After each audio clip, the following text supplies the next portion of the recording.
Olá, tudo bem? E a família, como vai? Nós estamos falando de família aqui na TV Medicina e Saúde, canal 18, com o programa Família e Companhia, que eu tenho aí essa alegria de contar com a sua audiência. A ideia do programa Família e Companhia nasceu justamente do desejo de proteger esta instituição tão importante para a nossa sociedade. Eu pensei em começar esse programa com temas leves, com assuntos bem tranquilos.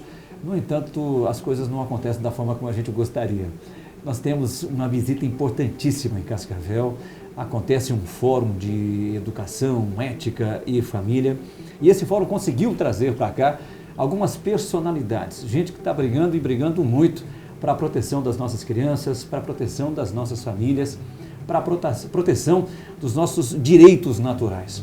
E eu tenho a alegria de contar aqui no Família e Companhia com uma dessas personalidades. Eu conto com a presença do Dr. Guilherme Shelby, ele é procurador da República, um cara que tem rodado o Brasil, um cara que tem trabalhado e trabalhado muito por aí para defender principalmente as nossas crianças, né? E é uma briga realmente de uma pessoa determinada, é o que a gente tem visto.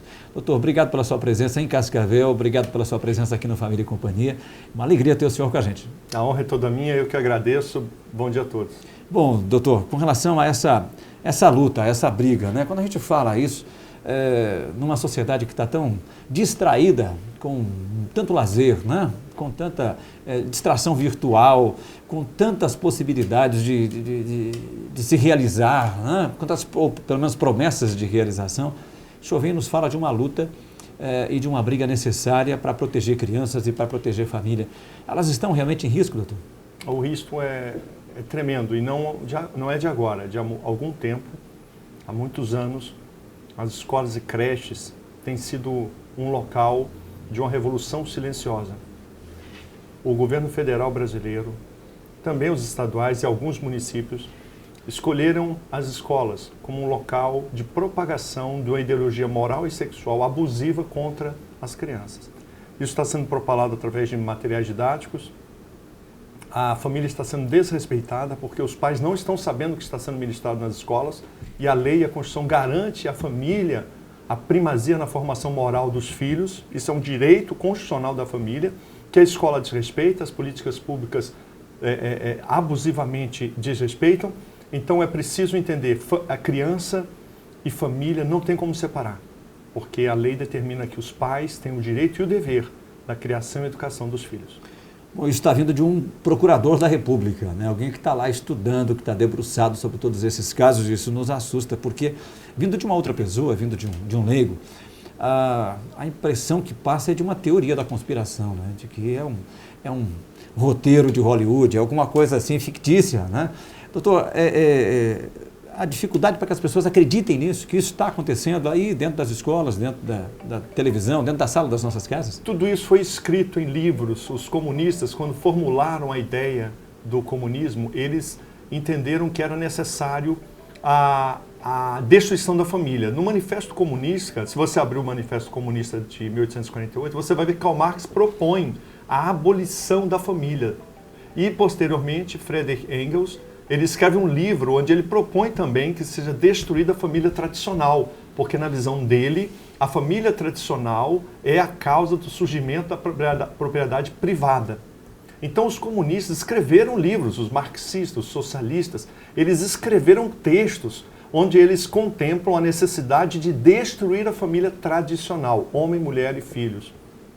É uma lógica que se perpetuou e não foi observada no início das revoluções comunistas, mas com a falência da revolução como um todo, hoje não temos mais nenhum país que mantém o regime comunista como meio econômico, mas eles mudaram a lógica da revolução. Não é mais através dos operários que farão a revolução. A revolução agora é feita através das escolas, da mente das crianças. E formularam essa estratégia na década de 40, 50 e 60, também utilizando as minorias, as pessoas que sofrem, gays, negros, presidiários, pessoas que são de alguma forma discriminadas pela sociedade, foram tomadas como pretexto para que, através de uma silenciosa atuação fragmentada, a sociedade burguesa, é assim que eles falam, fosse destruída. E o pilar central que hoje é buscado como motivação para a destruição é a família. Porque se a família for destruída, na visão desses teóricos marxistas, nós destruímos todo o sistema que eles dizem burguês de exploração. O que eles querem implantar uma sociedade não mais através de uma revolução econômica. Eles querem fazer essa revolução através das escolas e das creches. Querem começar através das crianças. A gente tem que se opor a isso. Você que é pai, você que é professor, você tem que entender, mesmo que você seja socialista, marxista, não é um problema, mas este grupo específico do socialismo, que quer alterar a lógica, a mente das crianças, impulsionando-as à prática de sexo livre, impulsionando-as à homossexualidade, que é incentivada como uma alternativa ao comportamento heterossexual na infância. Eu estou dizendo crianças de 4, 5, 6 anos, que são apresentadas a elas os temas de comportamento sexual adulto. Quem fala que isso é abusivo é o Ministério da Justiça, é o Conselho Federal de Psicologia, são as leis e a Constituição brasileira. Então eles estão rasgando a Constituição, estão desrespeitando as leis, estão desconsiderando a condição da criança de pessoa em desenvolvimento e estão apresentando no ensino infantil e fundamental temas que não podem ser apresentados à criança. Porque a mera apresentação, por exemplo, de temas como sexo anal, bissexualidade, a uma criança, a mera apresentação já é uma corrupção. O senhor está nos trazendo uma denúncia bastante séria, né? O senhor está trazendo aí o senhor está nos contando que no subsolo dos nossos poderes, no subsolo aqui da nossa nação, tem uma estratégia, tem um plano em ação para mexer com as nossas crianças, com a cabeça das nossas crianças e destruir as nossas famílias. O que a gente está percebendo pela sua fala é de que essa guerra, ela não é declarada, né? Ela é feita às escondidas. Exatamente. Esse é o grande problema, porque defender ideologias, defender posições políticas ou valores morais, sexuais, nós temos que exaltar a liberdade. Mas o que esses grupos marxistas e socialistas culturais, anarquistas também, o que eles fazem é se esconder na bandeira dos direitos humanos. Eles se escondem atrás de placas, de bandeiras nobres. Combater a discriminação, combater o preconceito, isso é nobre. Defender minorias, isso é nobre. Mas isso é o que eles alegam fazer. Quando nós vamos ver o que efetivamente eles estão fazendo, você vai verificar que eles estão fazendo uma corrupção sistemática, mediante erotização, pornografia e incentivo de crianças e adolescentes à prática sexual, incentivo às crianças e adolescentes à masturbação. Imagine vocês, materiais didáticos, numa escola com alunos de 6 a 8 anos. O material didático que vem do MEC contempla numa das suas páginas, incentiva as crianças a se masturbar e alerta, não conte para os seus pais. Esse material foi apreendido na cidade de Fernandópolis, em São Paulo, mas também em Recife nós temos outros exemplos, e pelo Brasil afora. Então a própria escola viola em seu material didático o direito da família na formação moral dos filhos. E ainda diz para o filho não contar para o pai. Algumas escolas contemplam material que diz assim, os segredos da escola, coisas que você não deve contar para os seus pais. Então, os pais que são responsáveis civis pelo comportamento dos filhos, os pais, a família que vai arcar com as consequências dos atos dos seus filhos, porque de acordo com a lei brasileira, os pais, a família é responsável por qualquer dano que o filho praticar, filho, criança ou adolescente, a terceiros. Mas não é só isso. Se a criança, uma menina engravidar, quem vai visitá-la no hospital? Os pais. Quem vai ter que cuidar da criança, do bebê? Os pais. Então, a própria lei, contemplando a responsabilidade da família, é que determina, já que a família é que arca com as consequências, a formação moral é direito da família. Então o professor, ele fica, esses que praticam esses abusos, não são todos, muitos se opõem a isso. Mas esse material didático que incentiva a erotização das crianças está violando o direito da família. De acordo com a Constituição brasileira, é a família que deve orientar os critérios morais na formação dos filhos. Se os meus filhos estão sendo doutrinados em sala de aula, se os meus filhos estão tendo lá, sendo ensinados, né, a utilizar a sua sexualidade, a maneira como querem professores e diretores de escola, é possível punir esses professores? É possível punir essa escola? É o que eu quero que o Dr. Guilherme Schelman nos responda já, depois do nosso intervalo.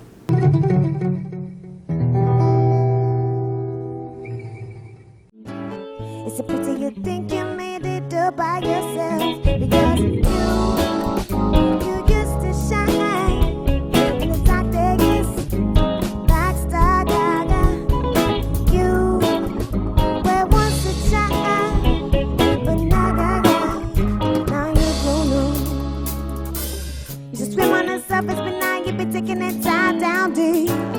were waking up so far, but now you wake full of sleep.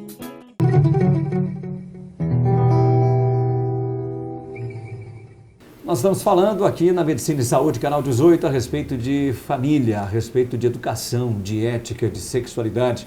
E nós recebemos com uma grande honra, com grande satisfação, o Dr. Guilherme Shelby, que é procurador da República e um palestrante, escritor, um batalhador pelas causas da família e também pela defesa da infância, que as crianças têm o direito de ser crianças e não adultos pequenos, como ele costuma dizer. Estão tentando fazer com que, tratando as nossas crianças como se fossem adultos pequenos. Ele está denunciando aqui, através do nosso programa e através das suas palestras, através dos seus livros, que isso tem ocorrido dentro das salas de aula, olha, sem que nós pais saibamos.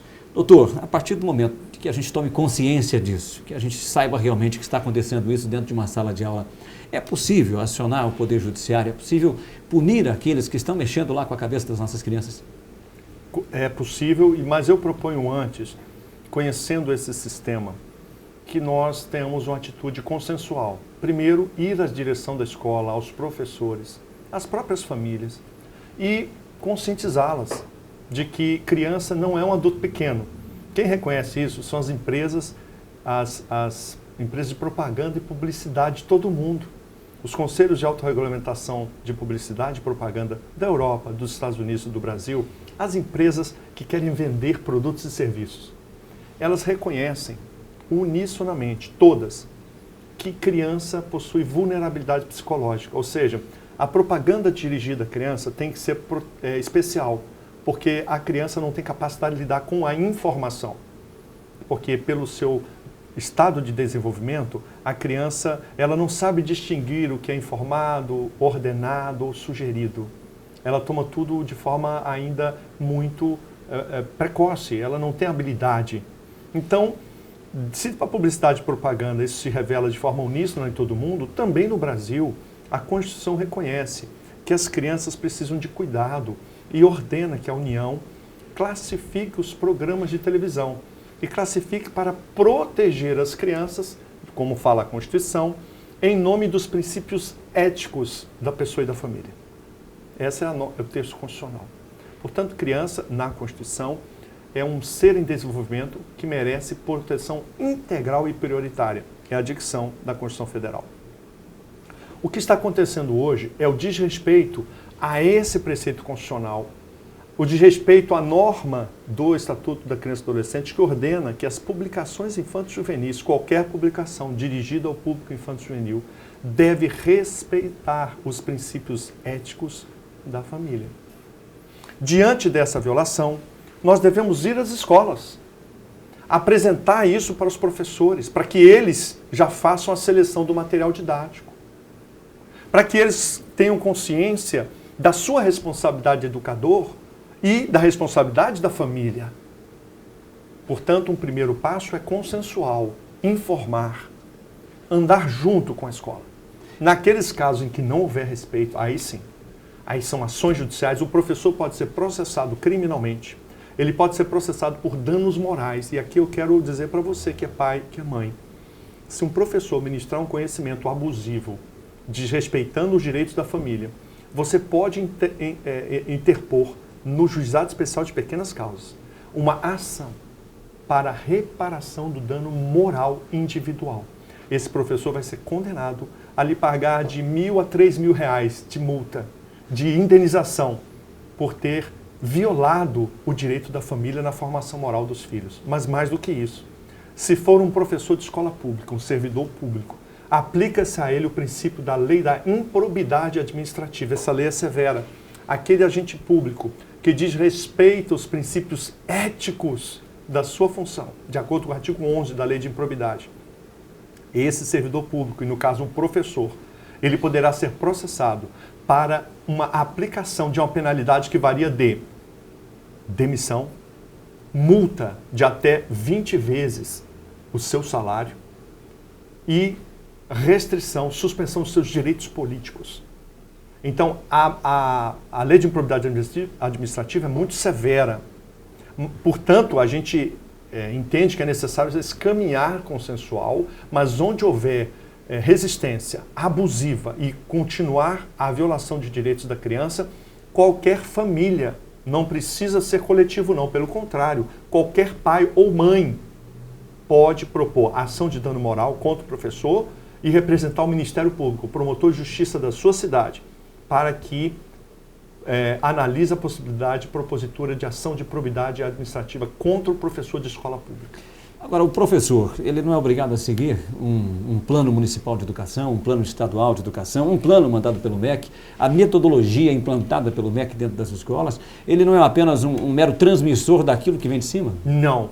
Quando a política pública é abusiva, viola a Constituição, a submissão inicial e primeira do professor tem que ser a Constituição. Então, se um projeto pedagógico, se um plano de aula, se material didático que vem do Ministério da Educação, que vem da Secretaria de Educação ou Municipal de Educação, se qualquer política pública viola a Constituição, as leis, especialmente as leis em defesa da criança e do adolescente, o professor tem o direito e dever de recusar a aplicação desse plano de aula, desse material didático. Porque se ele aplicar, ele vai se tornar responsável civil e criminal pelas consequências do abuso que essa política pública visa implementar. Nós temos uma ação recente da Presidência da República.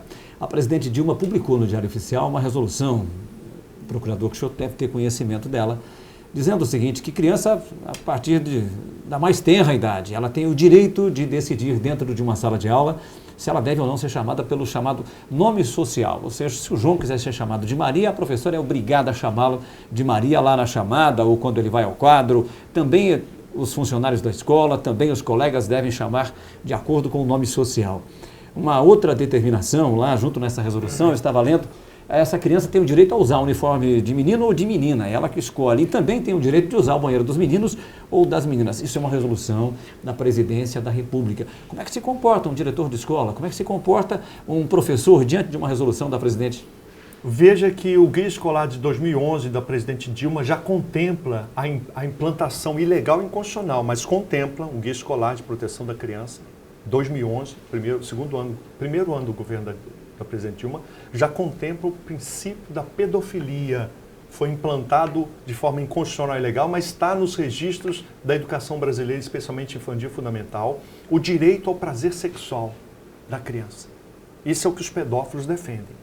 E o MEC e a Presidência da República, no governo da Presidente Dilma, já contemplam isso. É um abuso contra a infância. Isso é um crime contra a infância. Mas mais do que isso.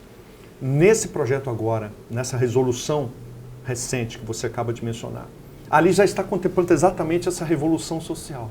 Porque eles querem as mentes das crianças. O que eles querem é fazer uma ruptura entre o sexo biológico da criança e o seu comportamento sexual. Eles, o partido que está no poder hoje, doutor? Isso é o Partido dos Trabalhadores de uma lógica marxista, socialista, cultural. É uma revolução que um livro especial, Herbert Marcuse escreveu o livro Eros e Civilização. Nesse livro, ele propõe que as crianças e adolescentes sejam libertas do que ele chama logos grego. Eu não vou explicar aqui o que é isso, da razão grega dominadora, para ser uma razão hedonista, do prazer. E o que ele propõe para essa revolução que visa destruir a família? Erotizem as crianças. A erotização, a pedofilia, sexo com animais, sexo com cadáveres, os pais e mães, isso ele escreve no livro. Então, o que nós estamos assistindo, e essa figura dessa regulação, onde a criança agora tem autonomia de vontade e autonomia sexual, isso é o princípio da pedofilia, que na verdade é um instrumento da revolução. Porque erotizar crianças vai gerar crianças que vão estar muito pouco abertas a formarem família. A mente vai ser alterada, porque a psicologia explica, crianças erotizadas são crianças que têm comprometimento da sua cognição. A criança que é erotizada em tenra idade, ela vai ter um desenvolvimento intelectual, afetivo, aquém do que teria. Então nós estamos observando uma política de Estado de degradação do entendimento, da afetividade, da intelectualidade das crianças, com um propósito abusivo. Olha, o pretexto é nobre, defender as minorias, combater o preconceito. Mas, na verdade, o que eles estão fazendo é uma profunda degradação, porque menino é menino e menina é menina. E eles estão querendo exatamente romper a noção de sexualidade, a noção de masculinidade nos meninos e de feminilidade nas meninas. Os materiais didáticos, e prestem atenção, isso não é só do Brasil, isso é da ONU. Os materiais que vêm da Unesco já contemplam esta ideologia cultural, ideológica, disfarçada. E é o que você falou no início. Nós não temos problemas com ideologias, seja ela socialista, seja ela marxista, seja ela conservadora ou liberal, não, mas que ela seja clara, que ela não esteja travestida, e até eu uso o termo com...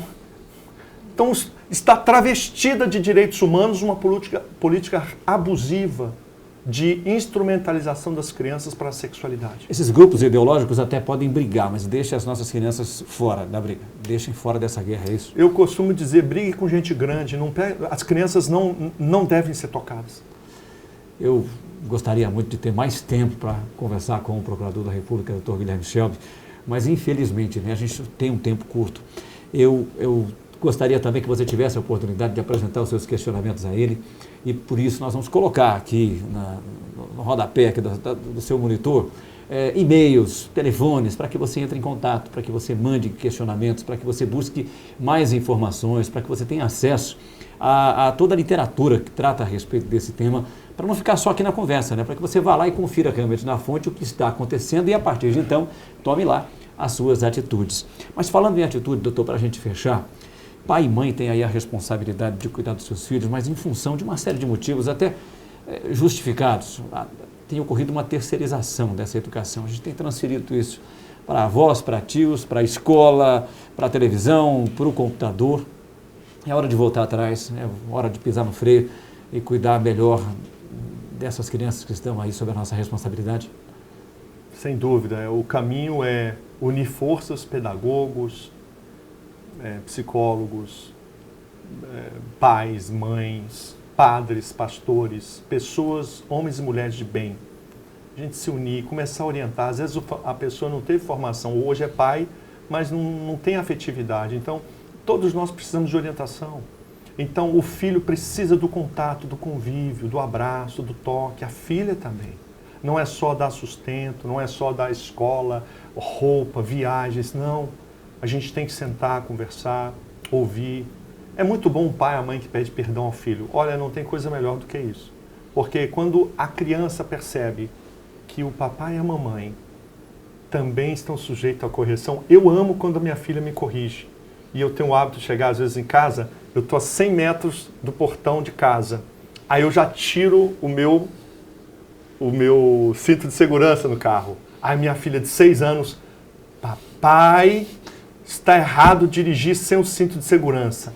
Eu amo quando ela fala isso, eu falo muito obrigado, filha, o papai também precisa de correção. Então essa é a mensagem, que a gente esteja aberto à correção e que a gente esteja pronto para cuidar um dos outros. A gente espera que o senhor volte logo para Cascavel, a gente espera que o senhor esteja aí sempre mais perto da gente. Enquanto o senhor está longe, a gente vai acompanhando aí, lendo seus livros, acompanhando suas palestras, revendo aqui essa entrevista, buscando um pouco mais de conhecimento a respeito desse tema, que ele é de suma importância. A gente precisa realmente estar aí munido, estar aí com os instrumentos em mão também para lutar, para batalhar aí por essa causa que é importante, que é o nosso futuro, que são os nossos filhos. Obrigado pela sua presença, obrigado pela sua doação também a essa causa e por tão gentilmente atender o nosso convite de participar aqui desse bate-papo. A alegria é toda minha. Obrigado. Muito obrigado a você também por essa participação aqui, pela sua companhia. O Família e Companhia é isso, né? Trazendo para cá a gente que está aí, defendendo família, pensando aí na sua casa, pensando aí em como melhorar essa vida familiar, em como também combater aqueles que se armam e que montam estratégias aí para destruir a sua casa, a sua família. Até a próxima.